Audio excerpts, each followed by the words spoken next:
e-bikes? Electric bike. An e-bike. E-moto. E-bikes like this one. Fully electronic. They ride them like they are going. Basically, they're out of control.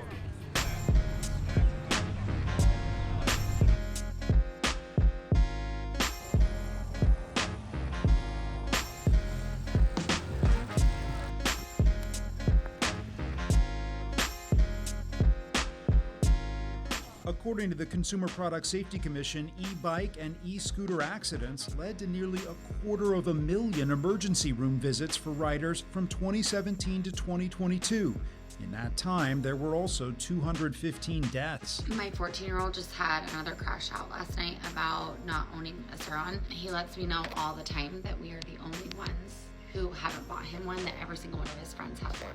They have a Suron, they have e-bikes, they have scooters, they have like things that electric that are going like 30 to 60 miles per hour. It feels absolutely insane to give a kid a motorcycle. I'm all for it. I'm a very much pro e-bike, pro everything that's got to do with it, but we have to have common sense.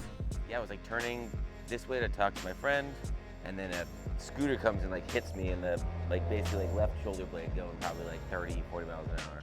But yeah, I definitely like scraped my arm up and like my knee. And I remember I was pissed because I had taken some delicious fried chicken home for dinner and it spilled everywhere. So. And it causes a lot of people sometimes to get hurt, and yeah, it's pretty bad.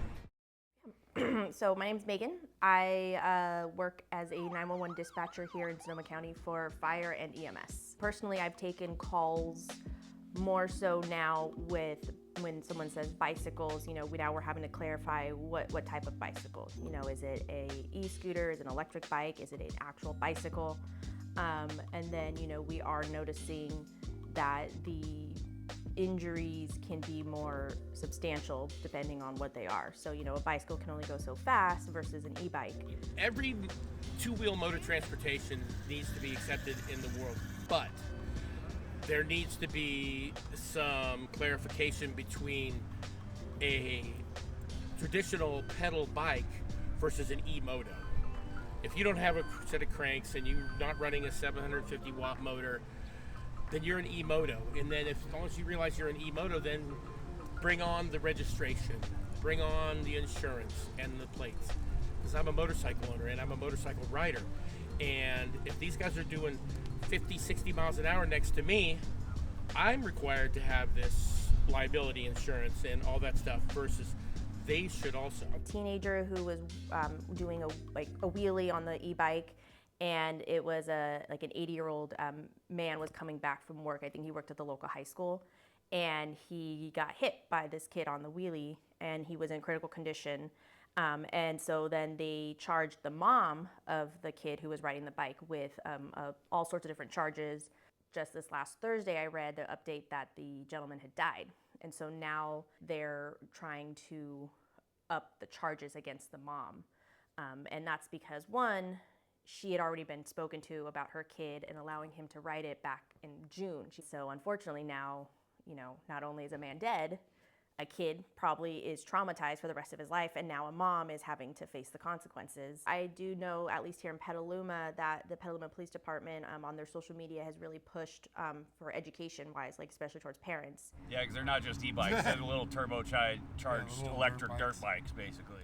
Well, and unfortunately, I think our culture, especially here in our culture, we're not designed to have cars and bikes and people on the same road. That's just our infrastructure wasn't really built for that. You go to Europe, they're grown up with that, their infrastructure's there. We don't have that, and now we have basically a smaller type motorcycle being able to navigate sidewalks with people, and so it's just kind of growing quicker than we're able to kind of be prepared for.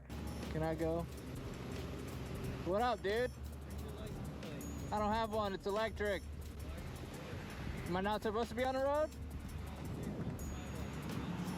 I mean, yeah, we're not supposed to be on the sidewalk either, though. Yeah, I mean, I know that some cops are like pulling people off the streets if they're in the bike lane with like the ones that go faster than like I think 28 miles an hour or something along those lines is like the maximum that you're allowed to go in the bike lane with. And if you're going a little bit faster, then cops will be like, hey, give me that. So there are hopefully some like more a growing awareness of there's more things that are, you know, being considered with stuff like that. But definitely I would love to see more bike lanes. What can I say? I like myself a good bike lane. The bike lanes are starting to change a bit more. You know, they're painting them, they're putting up these cones.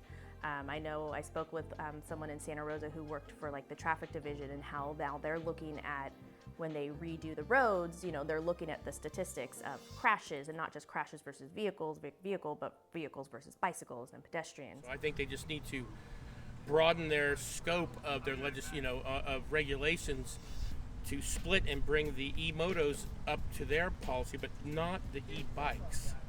They're two completely different categories.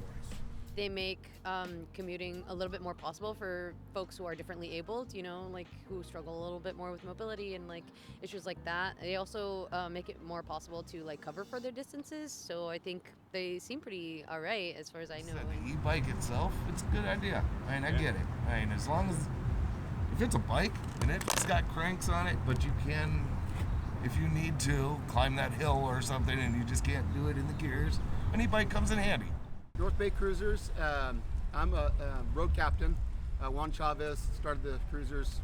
Gosh, they kind of been revived, but originally the North Bay Cruisers started about 10 years ago. I've been with the club for about going on my 4th year. We're the ones that kind of helps run Taco Tuesday. Taco Tuesday, rolling with my gente, Santa Rosa streets, yeah, that's the movimiento. From the light to the dark, we illuminate the streets. 2 wheels, 1 love, that's the community we meet. Taco Tuesday, it's the journey, not the destination, mi vida. We do a lot of stuff for the community anywhere we can, you know, help everybody along the way. They get flat, things like that, then you know, we help them change it to kind of keep them going.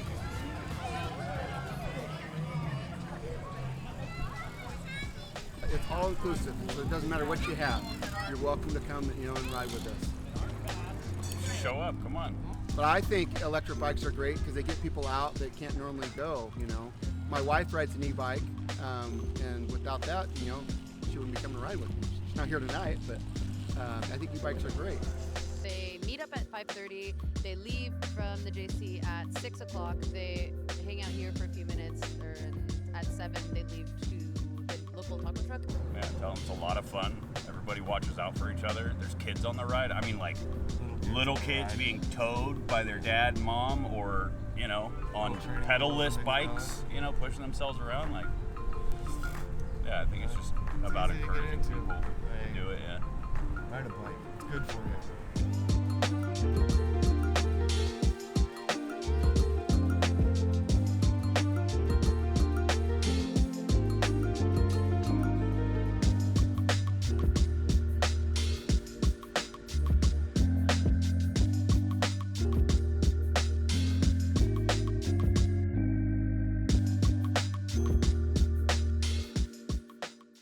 Leaving for Mexico in the next couple of days. Want to go? Yeah. Hey, I'm on TV, Scott. I'm on TV.